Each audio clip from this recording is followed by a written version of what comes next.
வந்துட்டீங்களா? பார்த்துட்டிங்களா? திடீர்னு வந்து பேக்லேருந்து வந்து உங்களை கட்டி பிடிக்கலான்னு நினச்சேன். ஆனால் அதுக்குள்ளேயே நீங்கள் வந்து இப்போ கூட உனக்கு கெட்டு போல. என்ன பண்றீங்க வெற்றி? யாராவது பாத்துற போறாங்க. கதவை லாக் பண்ணி தாங்க கட்டி பிடிச்சிருக்கேன். ஏங்க நேரத்தில் நான் எவ்வளோ சந்தோஷமாக இருக்கிறேன். கர்ப்பமாக இருக்கீங்க. இந்த நேரத்தில் சந்தோஷம் தாங்க முக்கியம். வெற்றி வெற்றி, நான் சொல்றது கொஞ்சம் கேளுங்க. அதுக்கு முன்னாடி கொஞ்ச நேரம் நீங்கள் உங்கள் வாயும் கண்ணையும் மூடுங்க. ஏன்? நான் கொஞ்சம் சொல்கிறேன், கொஞ்சம் கேளுங்க.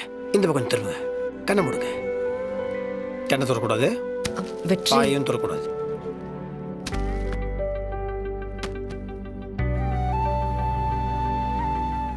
திறந்து பாருங்க. என்ன இது?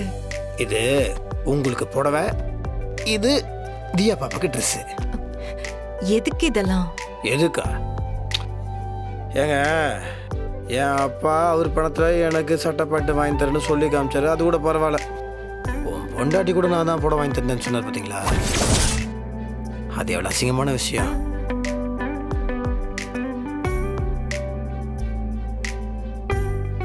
அதுக்கு தாங்க முதல்ல வேலைக்கு போய் அதில் கிடைச்ச காசில் உங்களுக்கு புடவையும் பாப்பாவுக்கு ட்ரெஸ் வாங்கிட்டு வந்திருக்கேன். முதல் சம்பளமா? நீங்க தான் வேலைக்கே போலையே. வேற ஒரு வேலையில் சேர்ந்துட்டோம்ல. என்ன வேலை? ஆட்டோ. ஆட்டோலயே சுற்றி பார்க்குற ஒரு வேலை.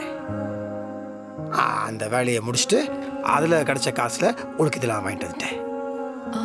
அப்படி என்ன வேலை? இதுங்க இது இந்த ரீல் விடுறது, ரியல் எஸ்டேட். ரியல் எஸ்டேட் வேலை. எங்கன்னா ரியல் எஸ்டேட்டுக்கு ஆஃபீஸ்லாம் தேவையில்லை. இப்போ ஏதாவது ஒரு காலி இடம், ஃப்ளாட்டு, வீடு, இது ஏதாவது ஒன்று விற்பனைக்கு இருந்துச்சுன்னா அதை அப்படியே நம்ம இந்த புரோக்கர்கிட்டையும் பார்ட்டிக்கிட்டையும் பேசி அது ஒரு கமிஷன் வாங்கிக்கலாம். இன்றைக்கி மதுரை வாயில்கிட்ட ஒரு ஃப்ளாட் மாட்டுச்சு. ஓனர்கிட்ட கேட்டேன், ஒருத்தர் வாங்கினாரு, டோக்கன் அட்வான்ஸ் கொடுத்தாரு, டக்குன்னு வாங்கிட்டு வந்துட்டேன். Very good. யா. ஆனா இது அந்த இட்டு வேலை மாதிரிலாம் இல்லை. இது இட்டு வேலைலாம் கிடையாது. இது ரியலாகவே ரியல் எஸ்டேட். ஏங்க நீங்கள் இப்போ பழைய வேலைக்கெல்லாம் போகிறது கிடையாது. எம்எல்ஏ ஆகிட்டீங்க. எம்எல்ஏக்கு பெரிய வருமானம்லாம் கிடையாது. நியாயமான எம்எல்ஏக்கு வருமானமே கிடையாது.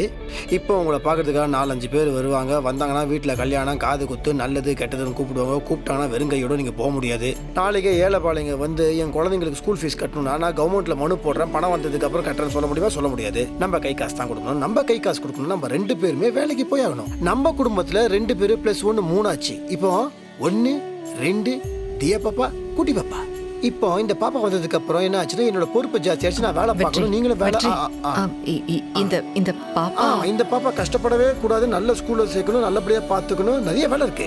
அதாங்க நீங்க என்ன சொல்றீங்க புரியுது. இப்போ நான் என்ன சொல்றேன்னா அதுக்காக ராத்திரியும் பகலுமா இந்த சினிமா பாட்டுலாம் ஒரே சாங்ல பெரிய ஆளாக தெரியுமா?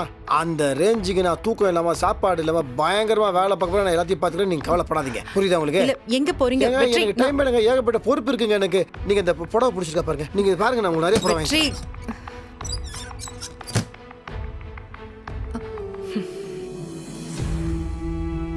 நீங்க இவ்ளோ ஆசையா இருக்கீங்க. ஆனா நான் உண்மையை சொல்ல முடியலன்னு நினைக்கும் போது மனசுக்கு ரொம்ப கஷ்டமா இருக்கு. இதை எப்படி சரி செய்ய போறேன்?